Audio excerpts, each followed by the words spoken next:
ఇక్కడ దాదాపుగా 10 టీఎంసీల నీరును మున్నేరు వాగు నుంచి పాలేరు చెరువులకు మళ్లించవచ్చని చెప్పి చెప్తున్నారు. అయితే నాకు తెలిసిన ఇన్ఫర్మేషన్ ప్రకారం అయితే పాలేరు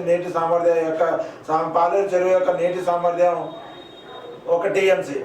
1 టీఎంసీలో ఉన్న సామర్థ్యం ఉన్న నీటిలో 10 టీఎంసీల నీరు మళ్లిస్తే మరి కింద ఉన్న వరద ప్రాంతం లాస్ట్ టైం వచ్చిన వరదలకే కింద ఉన్న అలుగు ప్రాంతంలో ఏదైతే సముద్రంలో కలుస్తుందో వరద నీళ్ళు ఎక్కువగా వచ్చినప్పుడు అలుగు ద్వారా ఎక్కువగా వృధా నీరు సముద్రంలో ఎక్కడైతే కలుస్తుందో అలుగు ప్రభావిత ప్రాంతం ఏవైతే 2 వైపులా ఉన్నాయో, ఇటు నాయకనగూడెం కావచ్చు, ఇటువైపు పాలేరు కావచ్చు, అట్యతండ, తర్వాత తుమ్మలతండ, తర్వాత మంగళతండ, తర్వాత జక్కేపల్లి, ఈ విధంగా గ్రామాలు ఏవైతే ఉన్నాయో ఆ గ్రామాలు లాస్ట్ టైమే మునగకు దగ్గరలో వచ్చినట్టు ముందస్తు చర్యలతో వాళ్ళని ఆ గ్రామాలను తరలించడం జరిగింది.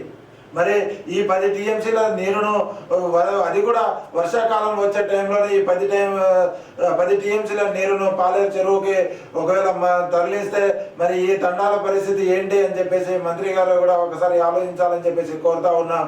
అయితే ఇదే కోణంలో పాలేరు చెరువు యొక్క నీటి సామర్థ్యము, అసలు పాలేరు చెరువు యొక్క విస్తీర్ణం ఎంత, అక్కడ దాదాపుగా చుట్టుపక్కల ఉన్న పాలేరు చెరువుని దాదాపు కొంత భాగం కబ్జా చేసినట్టు తెలుస్తా ఉంది. గత ప్రభుత్వం అది కబ్జా చేసే పాలేరు చెరువును కబ్జా చేశారని చెప్పేసి సర్వేలు కూడా నిర్వహించారు.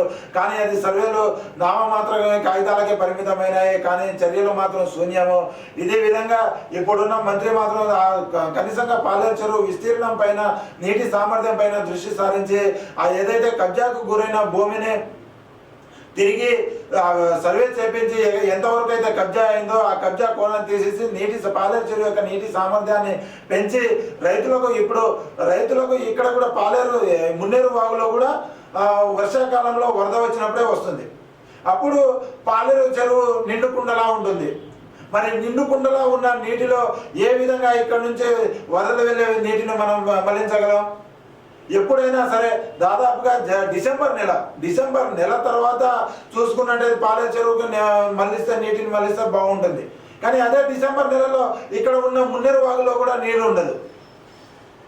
మరి ఆ కోణంలో ఖచ్చితంగా దీనిపైన ఒకసారి ఆలోచించి ఈ మున్నేరు వాగులు వృధా నీటిని అటు మళ్లించడం అయితే చాలా శుభసూచికం.